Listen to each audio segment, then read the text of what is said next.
Welcome to our class geography of Rajasthan. Rajasthan की geography हम पढ़ रहे थे और अभी तक हमने बहुत बेसिक चीज़ें पढ़ी थी। बहुत ही बेसिक इंट्रोडक्शन लिया था ज्योग्राफी का, जिसके अंतर्गत हमने ये देखा, क्या देखा भैया, ये हमने देखा कि किस तरह से हमारी पृथ्वी पर जो आज हम नक्शा देखते हैं, जो हम पृथ्वी पर आप देखते हैं कि यहाँ पर नॉर्थ अमेरिका है, यहाँ पर साउथ अमेरिका है, यहाँ पर यूरोप है, यह पूरा बड़ा सा एशिया फैला है और एशिया के अंदर यहाँ भारत है, यहाँ अफ्रीका है। ये सब कॉन्टिनेंट किस तरह से बने, दूर दूर किस तरह से हुए, ये सब हमने पढ़ चुके थे। जिसके अंतर्गत अल्फ्रेड वेगनर की जो थ्योरी है, अल्फ्रेड वेगनर नामक व्यक्ति ने इस थ्योरी को दिया था, जिसको महाद्वीप विस्थापन सिद्धांत कहा जाता है। क्या कहा जाता है? महाद्वीप विस्थापन सिद्धांत कहा जाता है। तो इस महाद्वीप विस्थापन सिद्धांत के अंतर्गत जो वेगनर काका है, उसने हमको क्या समझाया कि ये पूरी पृथ्वी है। अभी तक जो हमने पढ़ा उसको थोड़ा संक्षिप्त कर रहे हैं। इस पूरी पृथ्वी पर हमको क्या मिलता है? यहाँ पर मिलता है एक भूमि वाला, लैंड वाला भाग है, जिसको अपन बोलते हैं पेंजिया। ये हमने बोला था भाई, ये हमने नहीं, वेगनर काका बोल रहा है। और दूसरा जहां पर पानी है, पानी है, उसको बोला हमने पेंथालासा। बाद में ये वेगनर साहब कहते हैं कि पेंजिया जो है वो दो भागों में टूट जाता है। एक तो टूट जाता है अंगारा लैंड और एक टूट जाता है गोंडवाना लैंड। कौन सा? अंगारा लैंड और गोंडवाना लैंड। अंगारा लैंड का दूसरा नाम क्या है? लॉरेंशिया भी इसको कहते हैं। क्या कहते हैं? लॉरेंशिया भी इसको कहते हैं। अब हम आगे बात करते हैं, हाँ, तो यहां पर हमने बात कर ली, ये पेंजिया, ये तो हो गया हमारा अंगारा लैंड और ये हमारा हो गया पेंजिया, दो भागों में टूट गया, अंगारा लैंड, और ये हो गया गोंडवाना लैंड। अब हम बात करते हैं अभी जो हमारे महाद्वीप है। कितने महाद्वीप है हमारे भैया? 7 महाद्वीप है। कितने हैं? 7 महाद्वीप। हमने बड़े बड़े महाद्वीप, मतलब जो ऐसा वाला भाग, महाद्वीप। एक तो होता है द्वीप, द्वीप यानी होता है ऐसा भूभाग जो चारों तरफ किससे गिरा हुआ हो? पानी से। इसके आगे हमने क्या लगा दिया? महा।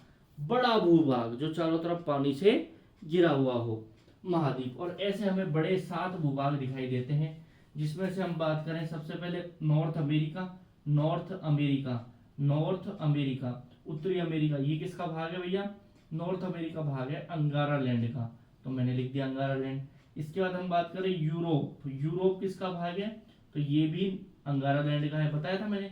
और नॉर्थ एशिया भी किसका भाग है? अंगारा लैंड का।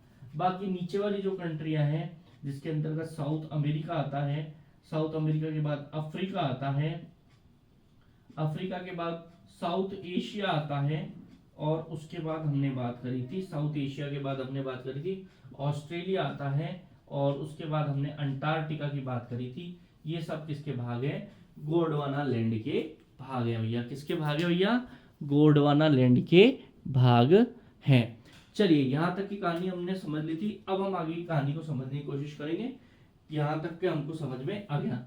अब हम थोड़ी सी बात करेंगे हमारे प्यारे भारत की। तो भारत किसका हिस्सा है भाई?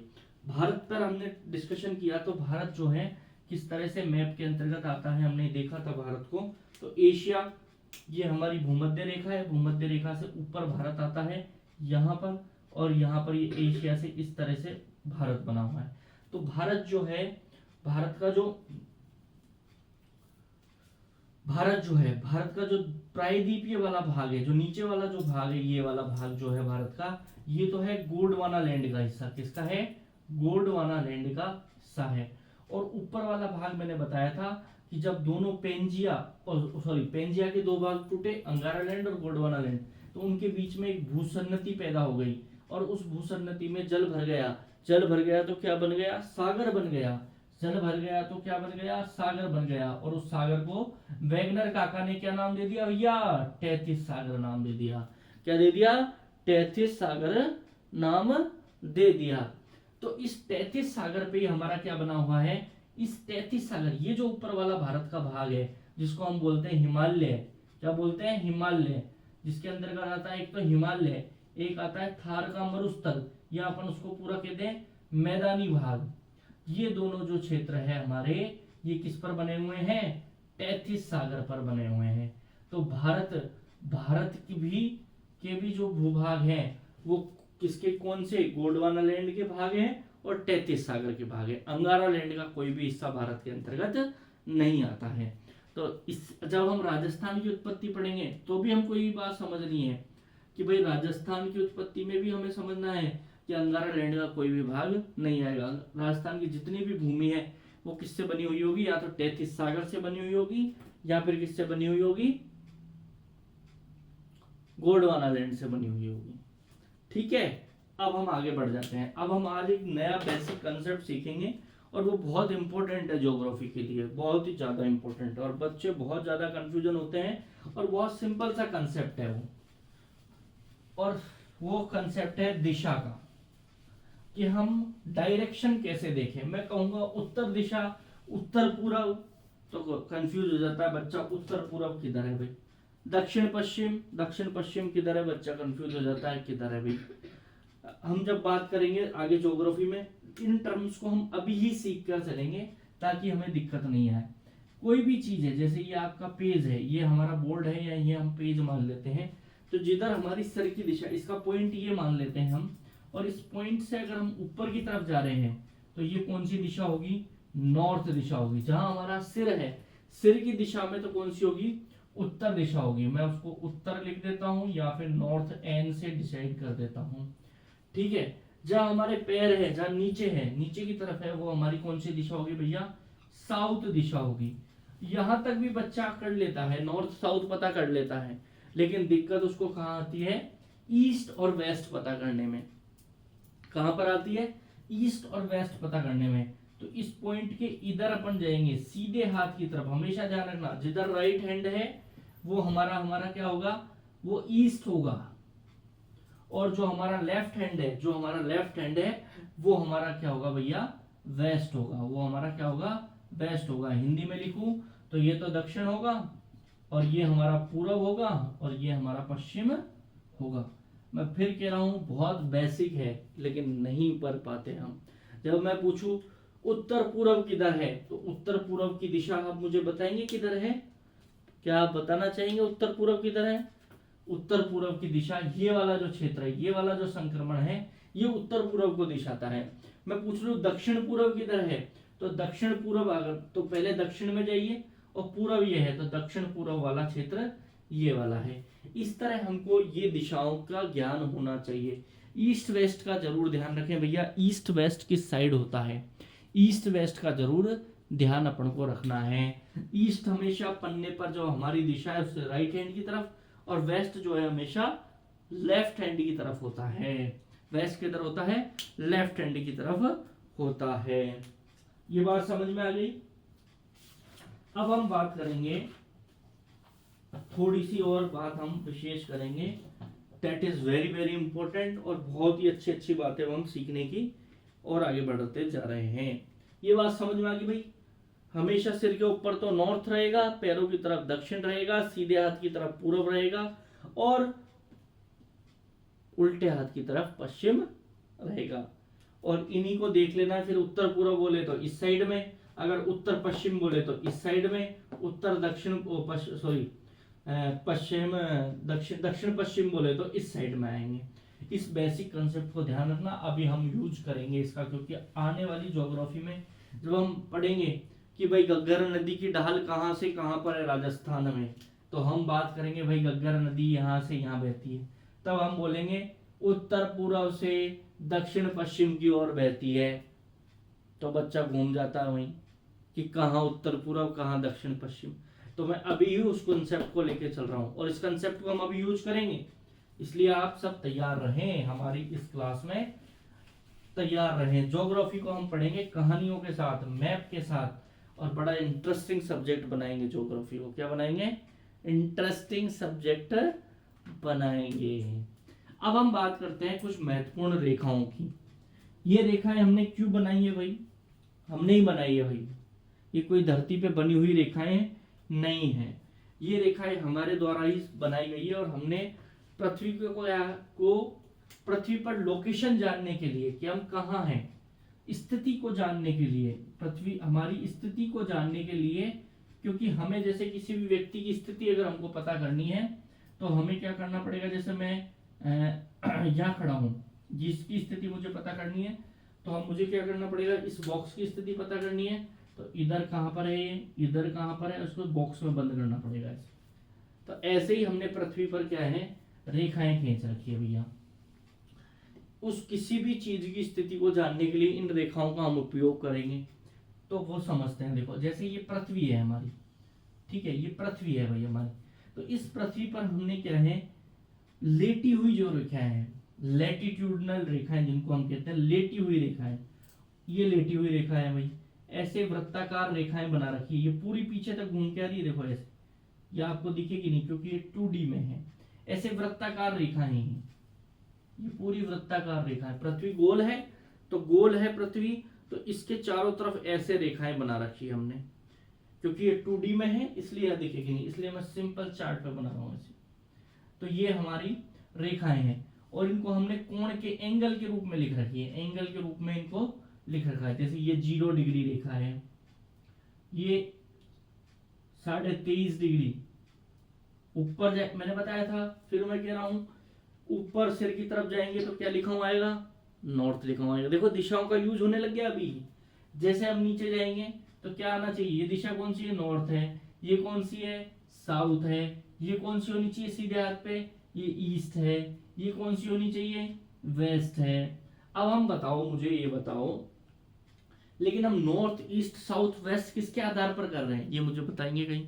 अपन ने जब वहां पर अभी मैंने थोड़ी देर पहले समझाया था, तब मैंने ये मैप लिया था और मैंने नॉर्थ ईस्ट कैसे समझाया था, एक बिंदु लिया था कि भाई इस बिंदु से ऊपर चलेंगे तो ये नॉर्थ है, अब मैं इस बिंदु को यहां से हटा के यहाँ ले आता हूँ। अब बताओ नॉर्थ ईस्ट का किधर है, तो यहाँ से ऊपर नॉर्थ यहाँ है, ये इसका साउथ है, ये इसका ईस्ट है, ये इसका वेस्ट। तो हमें कोई ना कोई फ्रेम चाहिए, कोई ना कोई रेफरेंस चाहिए, उसके आधार पर ही हम नॉर्थ ईस्ट वेस्ट कर सकते हैं।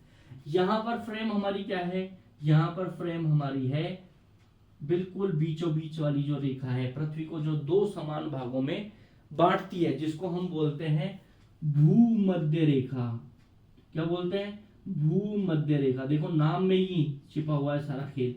जिसके भूमि के मध्य में स्थित रेखा को क्या कह दिया, भूमध्य रेखा कहते हैं।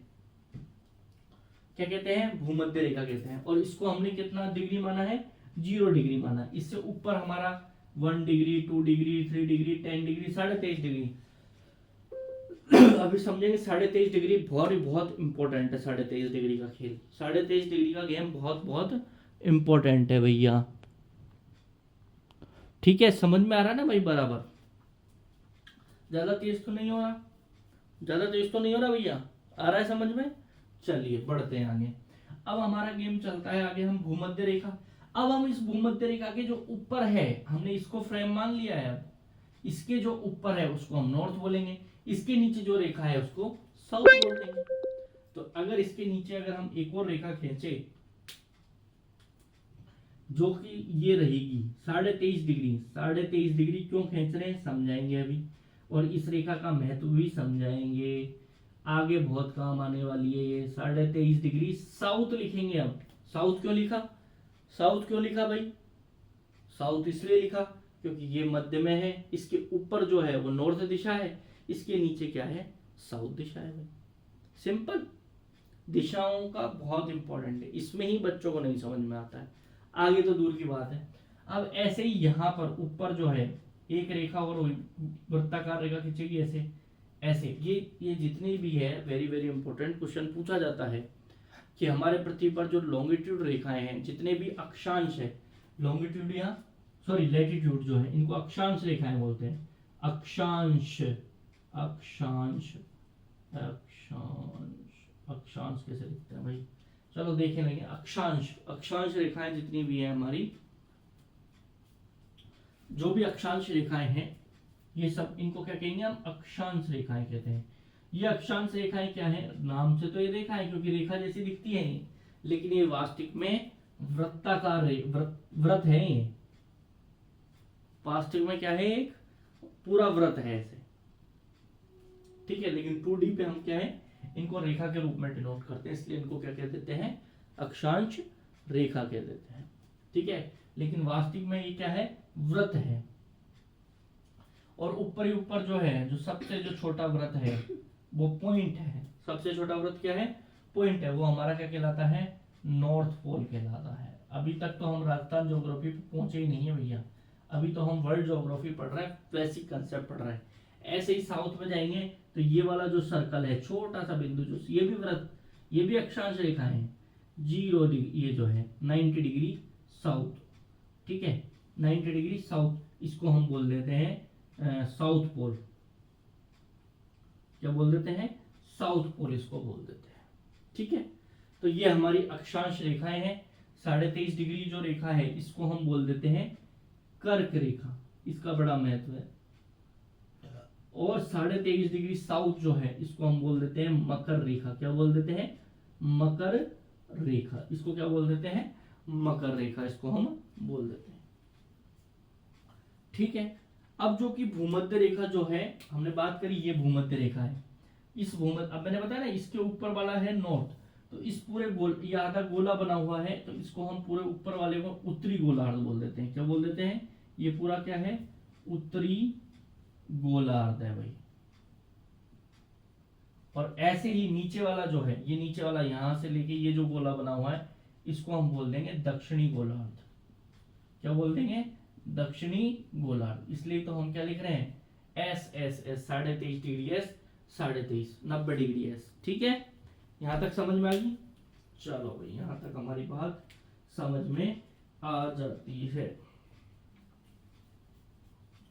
ठीक है भाई, अभी तक हम अक्षांश रेखाओं की बात कर चुके हैं, ये अक्षांश रेखा है। अब देखो, 2 अक्षांश रेखा मैंने बताई, कर्क रेखा और मकर रेखा। ये इंपॉर्टेंट क्यों है, ये इंपॉर्टेंट इसलिए है कि ये हमारा क्या है, सन है भाई। मान लीजिए हमारा सन है, और इस सन जो हमारे, ये सन है, आगे भी हम पढ़ेंगे, थोड़ा अभी बेसिक समझ लीजिए। ये सन है, इसके चारों तरफ सबसे पहले यहाँ पर कौन सा ग्रह चक्कर लगा रहा है, बुध ग्रह चक्कर लगा रहा है। फिर यहाँ पर एक और ग्रह है, वो इसके चारों ओर चक्कर लगा रहा है। फिर हमारी पृथ्वी इसके चारों ओर चक्कर लगा रही है, परिक्रमण का बोलते हैं इसको, परिक्रमण कर रही है पृथ्वी। क्या कर रही है भैया, परिक्रमण कर रही है। अब जब पृथ्वी यहाँ पर परिक्रमण कर रही है, तो पृथ्वी जो है यहाँ पर ऐसे नहीं है सीधी, कि पृथ्वी का 0 डिग्री यहाँ, सॉरी, नॉर्थ पोल ये ऐसा नहीं है, पृथ्वी का सीधा सीधा नहीं है। एक तो पृथ्वी ऐसी कैसी सीधी यहाँ रख दी, ऐसी नहीं रखी हुई है पृथ्वी भाई। तो कैसे रखी हुई है, पृथ्वी इस अक्ष से 23.5 डिग्री क्या है, टिल है, झुकी हुई है। मतलब ये ऐसी नहीं होकर कैसी है भाई। इसलिए इन दोनों रेखाओं का महत्व क्या हो जाता है, बढ़ जाता है। इसलिए ही हम ये 2 रेखाओं को बहुत ढंग से पढ़ते हैं, इसलिए इनको नाम भी दे रखे हैं हमने, नहीं तो और रेखाओं के तो हमने नाम नहीं दिए। क्योंकि ये ज्योग्राफिकल फिनोमेना को समझने में जब हम मौसम पढ़ेंगे तो ये दोनों रेखाओं का रोल रहेगा। सर्दी गर्मी बरसात, इसमें इनका रोल रहेगा। कहाँ सर्दी पड़ेगी, कहाँ गर्मी पड़ेगी। जब हमारे मई जून चलते हैं, जब हमारे इंडिया में जब गर्मी पड़ती है, तो ऑस्ट्रेलिया में सर्दी क्यों होती है। जब हम क्रिसमस मनाते हैं तो हमारे यहाँ पर सर्दी रहेगी 25 दिसंबर में, लेकिन ऑस्ट्रेलिया में गर्मी क्यों पड़ेगी भाई उस टाइम। तो ये कारण है, ये पृथ्वी का 23.5 डिग्री टिल होना। पृथ्वी ऐसे नहीं होकर पृथ्वी ऐसे है भाई। पृथ्वी कैसे है, ऐसे है। ये इसका नॉर्थ पोल है, ये इसका साउथ पोल है। तो जो इसका अक्ष है पृथ्वी का, वो हमारे यहाँ से 23.5 डिग्री झुका हुआ है। कितना झुका हुआ है, 23.5 डिग्री झुका हुआ है। तो सूर्य की जो किरण है, ध्यान से सुनना, ये नॉर्थ, ये हमारी 23.5 डिग्री नॉर्थ है, ये हमारी 23.5 डिग्री साउथ है। तो सूर्य की जो सीधी किरण है वो यहाँ पर पड़ेगी अभी 23.5 डिग्री साउथ पर। मतलब ऑस्ट्रेलिया वाले भाग पर इस स्थिति में गर्मी होगी। लेकिन जैसे ही पृथ्वी इधर आएगी, इस साइड आएगी, मैं यहाँ इसको यहाँ बना रहा हूँ, इसको ये वाला चक्र पृथ्वी का बना रहा हूँ, है ना, थोड़ा समझने की कोशिश करना। जैसे ये यहाँ पे आएगी तो ये ऐसे है, नॉर्थ इधर है और साउथ इधर है। तो अब बताओ भैया, गर्मी किधर ज्यादा पड़ेगी, इधर ज्यादा पड़ेगी 23.5 डिग्री पे। 23.5 डिग्री पर सीधी सूर्य की धूप किरण पड़ेगी, इसलिए ऊपर वाले नॉर्थ वाले भाग में क्या होगी, गर्मी।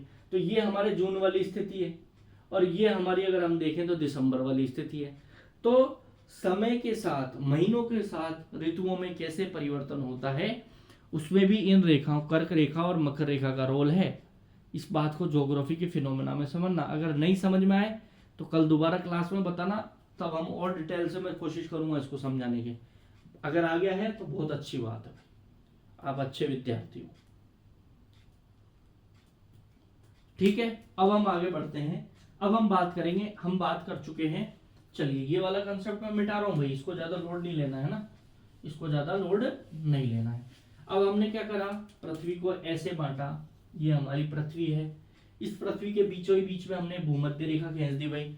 इसके ऊपर वाला गोलार्ध क्या है, उत्तरी गोलार्ध है, 0 डिग्री से ऊपर क्या है, उत्तरी गोलार्ध है, और इधर क्या है, दक्षिणी गोलार्ध है।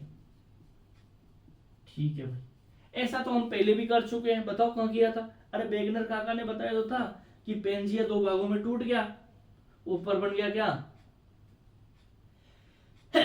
थोड़ा थोड़ा, पूरा नहीं गया ऐसे, ये तो हमने 0 डिग्री माना है, लेकिन थोड़ा थोड़ा वैसा सुना नहीं सुना हमने, ऐसे ही हमने 0 डिग्री बीचों बीच मान ली एक रेखा भाई, जो पृथ्वी को 2 बराबर भागों में बांटती है, उसको हमने 0 डिग्री बोल दिया। उससे ऊपर नॉर्थ है, उससे नीचे साउथ है, इससे ऊपर जाएंगे तो नॉर्थ है, इससे नीचे जाएंगे तो साउथ है। क्या दिक्कत है इसमें, कोई दिक्कत नहीं। ऐसे ही हमने, ये तो हो गया ये। अब इधर भी देख लेते हैं, ये भी पृथ्वी है, इसको हमने ऐसे बांट दिया खड़ी, इन रेखाओं को हम बोलते हैं लॉन्गिट्यूड। लॉन्गिट्यूड मतलब लंबी खड़ी हुई रेखाएं, और हिंदी में बोलते हैं इनको देशांतर रेखाएं। ये होती है व्रत, और देशांतर रेखाएं होता है अर्धव्रत। कितने, अर्धव्रत होता है देशांतर रेखाएं, अर्धव्रत होती है, अर्धवृत्ताकार रेखाएं होती है देशांतर रेखाएं। ठीक है, अर्धवृत्ताकार देशांतर रेखाएं होती है। तो ये देशांतर रेखा जो बीचों बीच से निकल रही है, ये भी पृथ्वी को 2 भागों में बांटती है। मैंने बताया था दिशाओं का ज्ञान। ये रेफरेंस के इधर जो है सीधे हाथ की तरफ क्या होगा, पूर्वी गोलार्ध, और ये हो जाएगा पश्चिमी गोलार्ध। ठीक है भाई, यहां तक समझ में आ गई के बाद, उत्तरी गोलार्ध, दक्षिणी गोलार्ध, पूर्वी गोलार्ध, पश्चिमी गोलार्ध, ये तो है भूमध्य रेखा क्या है, और ये है ग्रीनविच रेखा। इसको 0 डिग्री रेखा जो है जो बीचों बीच से निकलती है 0 डिग्री रेखा, इसके इधर तो फिर चलेगा ईस्ट और इधर चलेगा वेस्ट। तो इस 0 डिग्री रेखा को हम क्या बोल देते हैं, क्या बोल देते हैं, ग्रीनविच रेखा बोलते हैं इसको। ठीक है, अब इस ग्रीनविच रेखा से ये 2 भागों में हमारे पृथ्वी को बांट देती है, एक तो पूर्वी गोलार्ध में और एक पश्चिमी गोलार्ध में। अब हम बात करेंगे हमारा भारत कहां पर, कौन से गोलार्ध में स्थित है। अगर हम भारत का पता कर लेते हैं तो राजस्थान का पता भी हमको हो जाएगा भाई। आज इस टॉपिक को खत्म करके ही छोड़ेंगे भाई, ठीक है, इसलिए परेशान नहीं हो, थोड़ी सी 10 मिनट की और क्लास चलेगी, कोई दिक्कत नहीं है। चलिए, हमने बात करी थी हमारा भारत जो है उसकी बात कर लेते हैं पृथ्वी पर। तो ये हमारी पृथ्वी है, ये हमारी भूमध्य रेखा है। इस भूमध्य रेखा के जस्ट ऊपर 8 डिग्री, यहाँ तो 0 डिग्री है, भारत की जो स्थिति है वो 8 डिग्री 4 मिनट से स्टार्ट होती है ना। तो 8 डिग्री 4 मतलब पृथ्वी कौन से गोलार्ध में होगी, उत्तरी गोलार्ध में है हमारा भारत। सॉरी, हमारा भारत कौन से गोलार्ध में है, भारत जो है वो हमारा कौन से गोलार्ध में है, उत्तरी गोलार्ध के अंतर्गत स्थित है। तो भारत की स्थिति अगर हम देखें गोलार्ध में, तो उत्तरी गोलार्ध के अंतर्गत स्थित है। अगर हम बात करें उत्तरी गोलार्ध और इधर बात करें तो भारत कहां पर है, भारत कहां पर है, इधर तो उत्तरी गोलार्ध हो गया, और इधर बात करें तो पूर्वी, तो भारत की स्थिति कहां पर है, उत्तर पूर्वी गोलार्ध में है। कहां पर है भाई, उत्तर पूर्वी गोलार्ध में है। अब कोई पूछ ले राजस्थान कहां पर है भाई, तो कोई पूछ ले अक्षांश व देशांतर के अनुसार राजस्थान की क्या स्थिति है, तो राजस्थान उत्तर, जब भारत उत्तर पूर्वी गोलार्ध में है तो भारत के अंदर ही तो राजस्थान बसता है, तो राजस्थान भी कहाँ होगा, उत्तर पूर्वी गोलार्ध के अंतर्गत होगा। कहां पर होगा, उत्तर पूर्वी गोलार्ध के अंतर्गत होगा भैया। ठीक है, तो राजस्थान अक्षांश व देशांतर के अनुसार राजस्थान की स्थिति क्या होगी, उत्तर पूर्वी गोलार्ध होगी। ठीक है भाई, तो पहली बात हमें समझ में आनी चाहिए कि अक्षांश और देशांतर के स्तर से, अक्षांश और देशांतर के हिसाब से राजस्थान की स्थिति उत्तर पूर्वी गोलार्ध में। अब समझ लेना भैया, उत्तर पूर्वी गोलार्ध क्या है। ये तो हो गया हमारा नॉर्थ, ये हो गया साउथ, ये हो गया ईस्ट, ये हो गया वेस्ट। यही तो उत्तर पूर्वी गोलार्ध है, नॉर्थ उत्तर पूर्वी। ये मैंने समझाया था जब दिशा पढ़ाई थी। कनेक्ट करिए चीजों को, कनेक्ट करोगे तो बहुत मजा आएगा पढ़ने में। नॉर्थ ईस्ट उत्तर पूर्वी। अब रटने की जरूरत थोड़ी है कि अब नोट्स लेके बैठ जाएंगे, भारत की अक्षांश देशांतर में स्थित उत्तर पूर्वी गोलार्ध, रट रहे हैं, समझ ही नहीं रहे उस चीज को। अब बताओ रटने की जरूरत है क्या। चलिए अब आगे बात करेंगे, भारत के अनुसार राजस्थान की क्या स्थिति है भाई। अब थोड़ा समझना भाई, थोड़ा सा अब हम समझेंगे। अब हम भारत के मैप, भारत यहाँ पर है, इस मैप को ही मैं बड़ा करता हूं, देखो थोड़ा सा इस मैप को ही मैं बड़ा करता हूं। तो इस मैप को जब हम बड़ा करेंगे तो ये हमारा प्यारा भारत, थोड़ा सा रफ बनाएंगे, और ये हमारा प्यारा राजस्थान। ऊपर वाले से तो ज्यादा मतलब नहीं है, फिर भी हमने ये बना दिया, हमें तो इससे मतलब है, ये हमारा प्यारा राजस्थान है बस। अब बताओ भाई, भारत के परिप्रेक्ष्य में राजस्थान की क्या स्थिति है। अब भारत को समझना है तो भारत में देखो बहुत सिंपल है, कुछ भी रटने की जरूरत नहीं है, कुछ भी रटने की जरूरत नहीं है। भारत का ये वाला जो हिस्सा है वो तो नॉर्थ है, ये वाला जो हिस्सा है भारत का क्या है, उत्तर है, वही मैप। ये तो नॉर्थ है, ये क्या है भारत का, साउथ है, ये क्या है, वेस्ट है, ये गुजरात वाला भाग ये तो पश्चिम है, और ये क्या है, ईस्ट है। तो हम ईस्ट में तो है ही नहीं, हम तो उत्तर पश्चिम में है। तो भारत की क्या स्थिति है, भारत के अनुसार राजस्थान की क्या स्थिति है, उत्तर पश्चिम में है। हम कहां पर है, इस वाले एरिया में, देखो उत्तर पश्चिम में है हम। कहां पर है, उत्तर पश्चिम में है। बताओ अब इसमें कहां दिक्कत है, कहां रटना है, नहीं रटना है। भारत की स्थिति, भारत के अनुसार राजस्थान की स्थिति कहां पर है, उत्तर पश्चिम के अंतर्गत है। कहां पर है, उत्तर पश्चिम के अंतर्गत है। और अगर हम एशिया महाद्वीप के अनुसार बात करें तो पूरा जो एशिया महाद्वीप है, ये पूरा एशिया महाद्वीप है। तो भारत एशिया महाद्वीप में कहां है, दक्षिण एशिया में है। कहां पर है, दक्षिण एशिया में। तो राजस्थान भी कहां होगा, एशिया के अनुसार दक्षिण एशिया में होगा। कहीं कोई दिक्कत ही नहीं है। अगर एशिया के अनुसार पूछे और विश्व के देशांतर और इनके हिसाब से पूछे तो सेम वैसे ही होगा जैसे भारत की स्थिति है। अगर आपसे कोई पूछ ले अक्षांश और देशांतर के अनुसार भारत की स्थिति क्या है, तो भारत उत्तर पूर्वी गोलार्ध में है। अगर यही पूछ ले राजस्थान की स्थिति क्या है, तो राजस्थान भी उत्तर पूर्वी गोलार्ध में है। अगर कोई पूछ ले कि एशिया के अनुसार भारत की स्थिति क्या है, तो भाई दक्षिण एशिया में है या दक्षिण पूर्वी एशिया में है। एशिया के अनुसार हम बताते हैं। देखो यहाँ पर क्या है, ये पूरा एशिया को, फिर आपको एशिया को ही काउंट करना पड़ेगा। जैसे ये एशिया है, तो एशिया तो उत्तर में है ना। अरे आप समझ नहीं रहे, ऐसे तो भारत भी तो उत्तर में ही था। अपन को जो फ्रेम है उस फ्रेम को ही देखना है। फिर अगर एशिया पूछ रहा है तो एशिया को ही नॉर्थ ईस्ट साउथ वेस्ट में बनाना पड़ेगा। जैसे ये एशिया के अनुसार देखेंगे अब अपन, ये तो पूरे विश्व के अनुसार यहाँ एशिया है और भारत यहाँ पर है। तो एशिया का ये तो हो गया नॉर्थ, ये हो गया साउथ, ये हो गया ईस्ट और ये हो गया वेस्ट। तो अब कहाँ भारत, दक्षिण एशिया में ही तो है। अब वो वाली कंडीशन थोड़ी लेंगे। जिस फ्रेम पे हम काम कर रहे हैं, जिस चीज के रिगार्डिंग हम देख रहे हैं, उसी को ही नॉर्थ ईस्ट वेस्ट में, इसको ध्यान रखना। इसमें बहुत, यही तो मैं कह रहा हूँ, नॉर्थ ईस्ट वेस्ट ही नहीं समझ में आ पाते हमें, कहाँ से देखना है, हम कंफ्यूज हो जाते हैं। समझ में आ गया आपको। तो ये वाली बात हमारी हो जाती है। अब हम बात करेंगे भाई राजस्थान पे आ जाते हैं। बहुत देर होगी, राजस्थान की क्या आ रही है मुझे याद आ रही है, आपणो राजस्थान। कहीं से, आपणो राजस्थान। हाँ, आपणो राजस्थान पे अब हम बात करेंगे। तो राजस्थान की हमने देख लिया। अब राजस्थान की स्थिति भारत के अनुसार देख ली, एशिया के अनुसार देख ली। अब हम आपणो राजस्थान की बातें करेंगे भाई। अच्छी अच्छी बातें करेंगे भैया, कहीं भी घबरावा की जरूरत कौन है।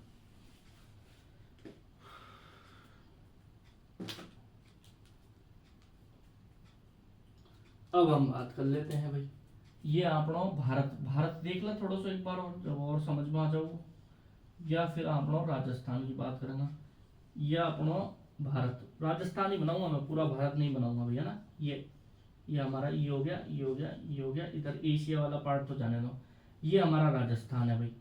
ठीक है, इस राजस्थान की स्थिति हम देख चुके हैं, कहाँ पर है, भारत का नॉर्थ है, इधर भारत का साउथ है, इधर भारत का वेस्ट है। देखो लेफ्ट हैंड साइड भारत का देख रहा हूं मैं, भारत के बीचों बीच से देखना पड़ेगा, ऊपर नॉर्थ, इधर वेस्ट, इधर ईस्ट। ठीक है, और इधर क्या हो गया, साउथ। इधर वेस्ट में अगर हम बात करें तो भारत की स्थिति क्या है, भारत के अनुसार उत्तर पश्चिम में राजस्थान, पश्चिम। उत्तर पश्चिम के अंतर्गत राजस्थान स्थित है। अब हम बात कर लेते हैं राजस्थान का अक्षांशीय और देशांतरी विस्तार कितना है। मतलब एक रेखा, वही राजस्थान को 4 डब्बों में बंद करना है। इधर से एक रेखा जाएगी राजस्थान के, ऊपर से एक रेखा जाएगी, 2 रेखाएं तो हमें याद करनी, कौन सी, अक्षांश वाली। ये कितने डिग्री अक्षांश है और ये कितने डिग्री अक्षांश है। अब हम बात कर चुके हैं, याद रखो कि विश्व के देशांतर के अनुसार राजस्थान की स्थिति क्या है, उत्तर पूर्वी गोलार्ध है। तो हमेशा अक्षांश जो है इन पर तो नॉर्थ ही आएगा, इन पे भी नॉर्थ आएगा। और इधर अगर हम बात करें, इनको बंद करेंगे ऐसे राजस्थान को, तो ये लॉन्गिट्यूड जो रेखाएं हैं इन पर हमेशा क्या आएगा, ईस्ट आएगा, ईस्ट आएगा। क्योंकि राजस्थान है ही उत्तर पूर्वी गोलार्ध में, हम बात कर चुके हैं, हम समझ चुके हैं राजस्थान कौन से गोलार्ध में है, उत्तर पूर्वी गोलार्ध में। इसलिए अब हमें कभी भी इन निशानों में कि नॉर्थ में कि ईस्ट में वेस्ट में, इसमें कंफ्यूज होना ही नहीं है। ठीक है, तो राजस्थान की सबसे नीची जो रेखा है वो है यहां पर जो रेखा है 23 डिग्री, ये जो रेखा है, ये जो अक्षांश है 23 डिग्री 03 मिनट, 23 डिग्री, डिग्री को ऐसे बनाएंगे, 03 मिनट ऐसे बनाएंगे, उत्तरी अक्षांश 23 डिग्री 03 मिनट उत्तरी अक्षांश से 30 डिग्री 12 मिनट, कौन सा, 30 डिग्री, ये वाला देखो कितना अक्षांश है, 30 डिग्री 12 मिनट नॉर्थ, उत्तरी अक्षांश के बीच में राजस्थान स्थित है। अगर हम बात करें देशांतरों की, तो देशांतरों की बात कर लेते हैं।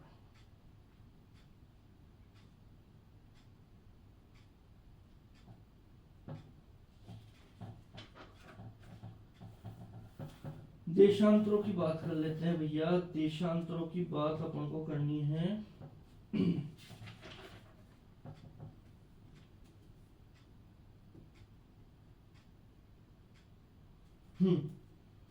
69 डिग्री, ये वाला, ये जो देशांतर है, खड़ी रेखा है, 69 degree 30 minute, 69 degree 30 minute east से लेकर 69 डिग्री 30 मिनट ईस्ट से लेकर 78 डिग्री 17 मिनट, कितना, 78 डिग्री 17 मिनट। बताओ ईस्ट आएगा वेस्ट आएगा, पूर्वी देशांतर ईस्ट आएगा। तो ये हमने राजस्थान की अक्षांशीय और देशांतरीय विस्तार देख लिया कि भाई राजस्थान इतना अक्षांशों में फैला हुआ है और इतना देशांतरों के अंतर्गत फैला हुआ है। इससे हम राजस्थान, मैंने बताया अक्षांश और देशांतर क्यों जरूरी है, क्योंकि हम किसी भी लोकेशन को बंद कर सकते हैं। तो हमने अक्षांश और देशांतरों की सहायता से राजस्थान की लोकेशन देख ली भैया, ये यूज हो गया अक्षांश और देशांतर का। ठीक है, तो 23 डिग्री 03 नॉर्थ से 30 डिग्री 12 मिनट नॉर्थ तक, और 68 डिग्री 30 मिनट ईस्ट से, और इधर हो गया हमारा 78 डिग्री 17 मिनट ईस्ट तक। ठीक है, ये हो जाता है।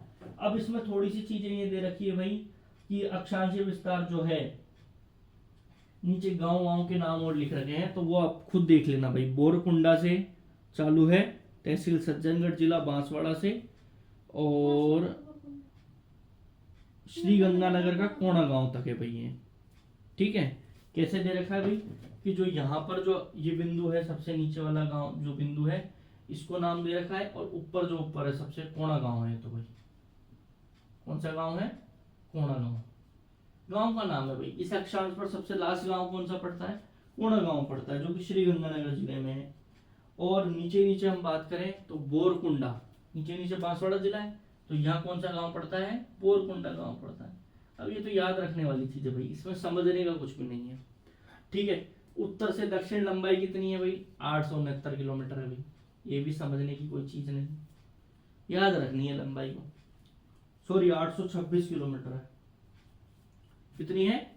826 किलोमीटर है। फैक्ट्स याद करने हैं इसमें अपन को, और इसको आप जितना मैप बना के याद करोगे उतना आसानी से याद हो जाएगा। ठीक है,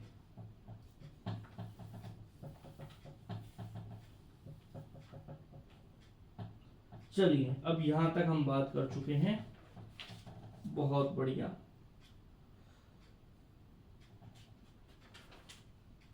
ठीक है, होने वाला है भाई ये चैप्टर ना, आज का होने वाला है, अपनी क्लास खत्म, अब करने वाले हैं अपन डेंट। तो ये वाली बात होगी। अब देखो, अब हम समझ चुके हैं, अब हम उस बात पर फिर आते हैं जो हमने समझी थी शुरू में, वैगनर चाचा की बात। क्या कह रहा था वैगनर चाचा? वैगनर चाचा कह रहा था कि ऊपर वाला भाग तो हो गया पेंजिया का ऊपर वाला भाग तो अंगारा लैंड, और नीचे वाला भाग जो है गोंडवाना लैंड हो गया। ठीक है, ये बात पढ़ी अपन ने। ठीक है, फिर हमने बात कर ली हमारे भारत के ऊपर भी, कि भारत का जो नीचे वाला भाग है प्रायद्वीपीय भारत है, वो तो क्या इसका भाग है? गोंडवाना लैंड का भाग है। और जो ऊपर वाला भारत है, ऊपर वाला जो भारत है वो जो है जिसमें हिमालय आता है, मैदानी वाला भाग आता है, वो किसका भाग है? टेथिस सागर का भाग है। अब हम राजस्थान का जो क्षेत्र है, राजस्थान का जो भाग है, राजस्थान की भूमि है, वो किसके हिस्सा है? तो थोड़ा सा हम समझने की कोशिश करेंगे, भाई। देखो, जब हम अभी नेक्स्ट जब हम पढ़ेंगे तो राजस्थान को 4 भौतिक प्रदेश में बांटेंगे हम, तभी मैं बताऊंगा एक बार, तब ज्यादा अच्छा रहेगा अभी, क्योंकि फिर भौतिक प्रदेश क्या होते हैं वो सारी चीजें बढ़ेंगी। आज इतना ही पढ़ो, कल हम इसके जो फैक्ट्स हैं भाई वो आपको खुद को पढ़ना है, वो मैं नहीं पढ़ाऊंगा। कितनी लंबाई है, कितनी चौड़ाई है, ये सब आपको पढ़ना है। नोट्स मैंने प्रोवाइड कर रखे हैं, आप ही को पढ़ना है भाई। ठीक है, कर्क रेखा, एक कर्क रेखा का कंसेप्ट और कल समझा देंगे भाई, आज लंबा हो गया क्लास वैसे ही। कर्क रेखा का कंसेप्ट कल समझा देंगे और ये चैप्टर हो जाएगा फिर खत्म। फिर इसमें फैक्ट्स ही फैक्ट्स है, कितनी लंबाई है, कितनी चौड़ाई है, कितनी ऊंचाई है, ये हम नहीं पढ़ाएंगे, सीधा हम भौतिक प्रदेश पर कूदेंगे, भौतिक प्रदेश पढ़ाएंगे। इसी के साथ धन्यवाद, आपका शुभ रात्रि, जय हिंद, जय भारत।